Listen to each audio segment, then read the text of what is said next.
There is something in the human-animal bond that really puts our humanness into perspective of what the universe is about. There is something very unique and special about the silence between a person and a dog that has a profound effect on how the person experiences life. For some people, the only intimacy they have with anybody is with their dog or their cat. There's a way in which it cuts past all defenses and resistances.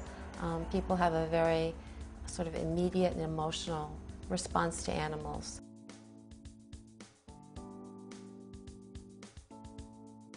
I think a kid going to a shelter knowing that he or she is going to adopt a dog that otherwise would be put down, the sense of being a hero would have to be tremendous.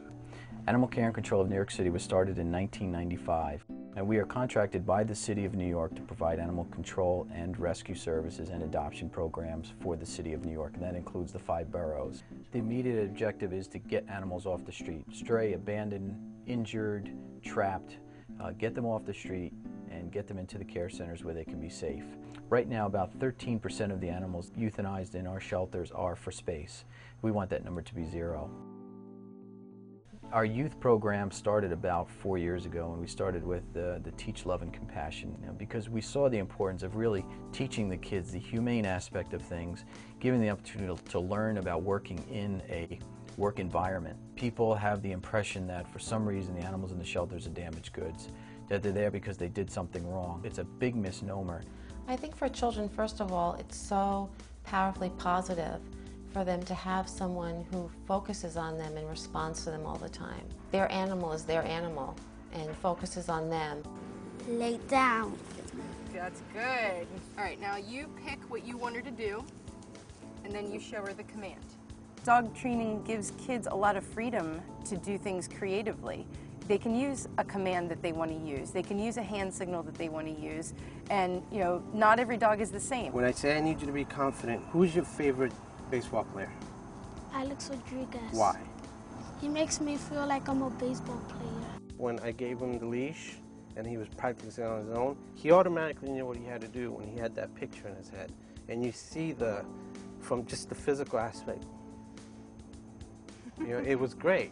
It was fun. I got excited. In a sense, this is an early intervention, or will be an early intervention for a lot of these kids that I think is vital when we know now that any early intervention programs are tremendously successful. Often when the child feels like he's not the boss of anybody, including himself.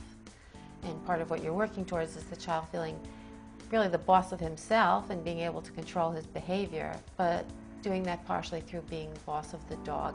Many come in shy, they don't have a lot of self-confidence, and once they come into our care centers and they're able to bond with the animals, it's just amazing the changes in their personality. Well, they're in our lives for a reason. Our pets come into our lives for a reason, to teach us one thing or another, and it's up to us as dog owners or pet owners to realize what that reason is.